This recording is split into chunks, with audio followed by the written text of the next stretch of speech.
नमस्कार बच्चों। तो आज हम आगे के जो घटक है उसके बारे में देखेंगे। तो हमने द्रव्य की संरचना इस पाठ को स्टार्ट किया था। तो आज हम तत्व, यौगिक और मिश्रण, इनके बीच में देखिए यहाँ पर अंतरस्पर्श दिया है। तो ये पॉइंट आप अंतरस्पर्श में यूज़ कर सकते हैं जब भी अंतरस्पर्श पूछा जाएगा। तो उदाहरण के तौर पे तत्व में नाइट्रोजन, यौगिक में नाइट्रोजन डाइऑक्साइड और मिश्रण में नाइट्रोजन और नाइट्रोजन डाइऑक्साइड दोनों का मिश्रण ले सकते हैं। तो इस तरीके से यहाँ पे दिया गया है, वो आप देख लीजिए। मैं आगे चलता हूँ तत्वों के प्रकार में। तत्वों के प्रकार किस तरीके से होते हैं उसको देखेंगे और उनके क्या गुणधर्म होते हैं वो देखेंगे। देखिए इधर, तो तत्व नॉर्मली धातु, अधातु और धातु सदृश में पाया जाता है। तो प्रत्येक जो तत्व होते हैं उसमें किसी न किसी के गुणधर्म पाए जाते हैं, या तो धातु या अधातु या धातु सदृश। तो धातु में आपने पहले भी पढ़ा है कि धातुओं में चमक होती है कि नहीं। धातुओं में तन्यता पाई जाती है, आघात वक्रता का गुणधर्म होता है, बहुत सारे भौतिक गुणधर्म हमने देखे हैं। तो इस आधार पर हम क्या करते हैं, वर्गीकरण करते हैं प्रत्येक तत्व का कि वो धातु है या अधातु। और जिन तत्वों में दोनों प्रकार के गुणधर्म पाए जाते हैं उन्हें क्या कहते हैं, धातु सदृश कहते हैं। ओके, तो उस वहाँ पर आपको दिया गया है।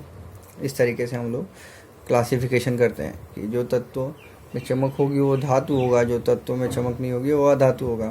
ठीक है, लेकिन कुछ तत्व ऐसे होते हैं जिनके अंदर दोनों के गुणधर्म पाए जाते हैं, वो उनको हम लोग क्या कहते हैं, धातु सदृश कहते हैं। आगे देखते हैं। अब यहाँ पर क्या दिया है, कृति दी गई है। कृति के अंदर दिया गया है कि तुमने देखा कि तीव्र ऊष्मा देने पर, यहाँ पे वाष्ण पात्र रखा गया है, वाष्ण पात्र में कपूर रखा गया है, और तीव्र ऊष्मा देने पर कुछ यौगिक के अवशेष बचते हैं, कुछ यौगिकों का से अवशेष प्राप्त नहीं होता या काला अवशेष प्राप्त होता है। या काला अवशेष क्या होता है, मुख्यतः कार्बन है। ओके, आप कोई भी चीज़ जलाओ अगर उसमें काला कुछ बच गया तो वो क्या है, इसका मतलब कार्बन है।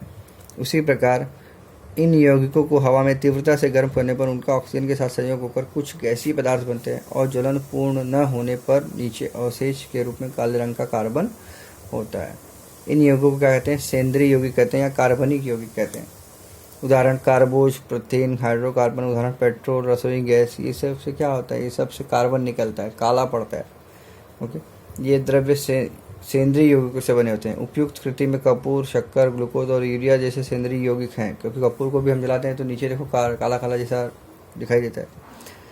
शक्कर को भी जलाते हैं। तो ये सब दिया गया है। इसके विपरीत तीव्र ऊष्मा देने पर जिन यौगिकों का अपघटन होकर पीछे अवशेष बचता है वह असेंद्रिय यौगिक होते हैं।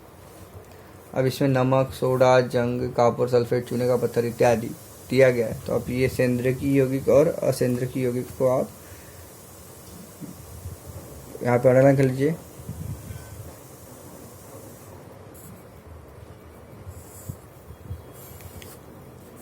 उदाहरण के तौर पर लिख लीजिए। फिर आगे असेंद्रिय यौगिक ये दिया है, उसमें उदाहरण के तौर पर लिख लीजिए। फिर इसके अलावा यौगिकों का एक प्रकार है, वह है जटिल यौगिक। जटिल यौगिकों के अणुओं में अनेक परमाणुओं से बनी जटिल संरचना होती है, और इस संरचना कि मध्य भाग में धातु के परमाणुओं का भी समावेश होता है। मैग्नीशियम का समावेश वाला क्लोरोफिल, लोहे के समावेश वाला हीमोग्लोबिन और कोबाल्ट के समावेश वाला साइक्लोबाल्बिन ये जटिल यौगिकों के उदाहरण है। और अब देखते हैं मिश्रण के प्रकार किस तरीके से दिए गए हैं। देखिए, एक जैसी संरचना वाले द्रव्य के भाग को प्रवस्था कहते हैं। हिलाने के पश्चात उपयुक्त स्थिति में प्रत्येक विकर में कितनी प्रवस्था दिखाई देंगी, और ये आपको दिया गया है। इसी तरीके से आपको बताना है, जब मिश्रण के सभी घटक मिलकर एक ही प्रवस्था होती है तो उसे क्या कहते हैं, सामग्री मिश्रण कहते हैं। जैसे हम शक्कर, पानी का घोल लेते हैं तो वो क्या है, वो भी एक मिश्रण है कि नहीं। तो जब मिश्रण में दो या दो से अधिक प्रवस्था में विभाजित होता है तो उसे क्या कहते हैं, विषमांगी मिश्रण कहते हैं। जैसे हम लोग पानी में दूध घोलते हैं तो वो दूध क्या होता है, दूध की बूंद, एक बूंद डालो तो वो बराबर दिखाई देती है, तो मतलब क्या है, वो विषमांगी मिश्रण है, वो मिश्रण नहीं है। या फिर तेल और पानी का मिश्रण देखते हैं जो कि कभी मिक्स नहीं होते। तेल हमेशा पानी की सतह पर तैरता रहता है। अब आगे देखेंगे ये आप पढ़ लीजिए, यहाँ पर दिया गया है मिश्रण के प्रकार क्या क्या है और उसको किस तरीके से दर्शाया गया है।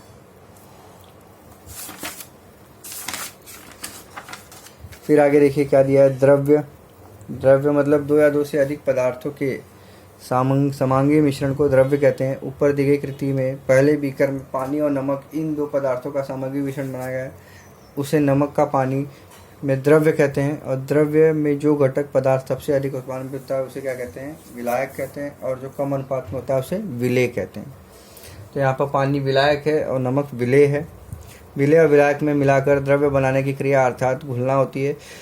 द्रव्य घटकों की अवस्थाओं के आधार पर द्रव्य के अनेक प्रकार होते हैं। आप देखे होंगे समुद्र का पानी, पानी में घुला हुआ कॉपर सल्फेट, पानी में घुला हुआ नमक, शक्कर की चाशनी, द्रव में ठोस, इस प्रकार के। इसके अलावा द्रव में द्रव जैसे विनेगर, विनेगर विरल सल्फ्यूरिक अम्ल, गैस में गैस जैसे हवा, ठोस में ठोस जैसे पीतल और इस्पात, स्टेनलेस स्टील, ऐसी मिश्र धातु।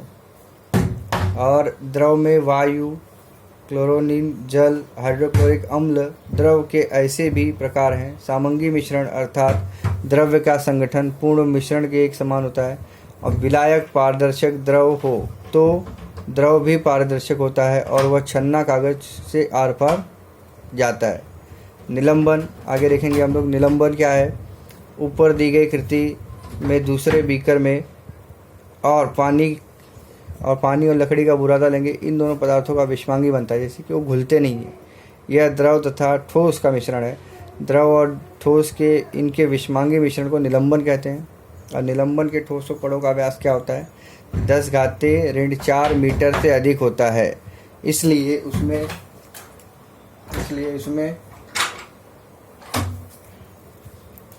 प्रकाश का गमन नहीं होता। सामान्य छन्ना कागज पर ये ठोस कण अवशेष के रूप में बच जाते हैं। फिर आगे कलिल किसको कहते हैं। ऊपर दी गई कृति में तीसरे बीकर में पानी और दूध का मिश्रण दिया गया, इसको मैं बताया था आपको। इस मिश्रण के पृष्ठभाग पर प्रकाश का आपतन करने पर उसका कुछ अनुपात में गमन होता है, कुछ अनुपात में वो बिखर जाता है। इसका कारण यह है कि विषमांगी मिश्रण में पानी की प्रवस्था में दूध की प्रवस्था के सूक्ष्म कण सर्वत्र बिखरी हुई स्थिति में होते हैं और इन कणों का व्यास 10⁻⁵ मीटर के आसपास होता है। ऐसे विषमांगी मिश्रण को कलिल कहते हैं। कलिल के कणों के व्यास की अपेक्षा छन्ना कागज के छिद्र बड़े होते हैं और छानने की क्रिया में कलिल के इस विषमांगी द्रव्य का पृथक्करण नहीं होता और द्रव्य एक स्वयं में कलिल है।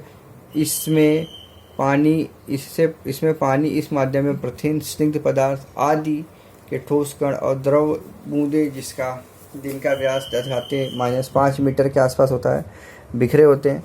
इसके अलावा गैस में ठोस और गैस में द्रव और जैसे और भी कलिल के अनेक प्रकार हैं। अब यौगिक क्या दिया गया वो समझेंगे हम यहाँ पे कि द्रव्य के प्रकारों का अध्ययन करते समय हमने देखा कि तत्व अर्थात सबसे सरल संरचना वाला द्रव्य का प्रकार होता है। यौगिक और मिश्रण की संरचना जांचने पर यह ध्यान में आता है कि वे दो या दो से अधिक घटकों से बने होते हैं। ये घटक एक दूसरे से जुड़ी हुई स्थिति में या स्वतंत्र इस आधार से वे द्रव्य यौगिक हैं और यह मिश्रण अनिश्चित होता है। आगे देखिए इसके अंदर नेक्स्ट जो टॉपिक है हमारा अणुसूत्र या संयोजकता। यौगिक के घटक तत्वों का अनुपात निश्चित होता है। यौगिक के अणुओं में घटक तत्वों के परमाणु विशिष्ट संख्या में से एक दूसरे से जुड़े होते हैं। यौगिकों के एक अणु में किस किस तत्व के प्रत्येक कितने परमाणु है यह अणुसूत्र की सहायता से दर्शाया जाता है। अणुसूत्र में सभी घटक तत्वों का संकेत अर्थात प्रत्येक संकेत के निचले हिस्से में उस परमाणु की संख्या दर्शाता है। जैसे यहाँ पे देखो दिया पानी में H2O, तो H और O दो प्रकार के इसमें घटक हैं और उसमें H की संख्या कितनी है 2, O की संख्या 1। यहाँ पर H और Cl आएगा 1 1, यहाँ पर C और H आएगा 1 4, यहाँ पर Mg और Cl आएगा कितना आएगा 1 और 2। तो इस तरीके से आपको दिया गया है। तो ये आपका पार्ट यहाँ पे ख़त्म होता है, इसको लिख डालिए। फिर आगे का हम लोग नेक्स्ट पार्ट शुरू करेंगे। पीछे भी वही दिया है आपको, यहाँ पर किस तरीके से दिखाना है देखिए, वहाँ पर वही दिया है संयोजकता। फिर उसके बाद में X ने H के साथ बनाया कुल बंधों की संख्या, जैसे यहाँ पर 1 है, यहाँ पर H के साथ कितने हैं 2 H है तो 2। इस तरीके से आपको दिखाने का है। संयोजकता मतलब किसी भी तत्व के बाह्यतम कक्षा में स्थित इलेक्ट्रॉनों द्वारा उसको बताया जाता है कि उस तत्व की संयोजकता कितनी है। तो इस तरीके से आपको देना है। बाकी हम नेक्स्ट टाइम देखेंगे कौन सा पार्ट करना है। ओके, धन्यवाद।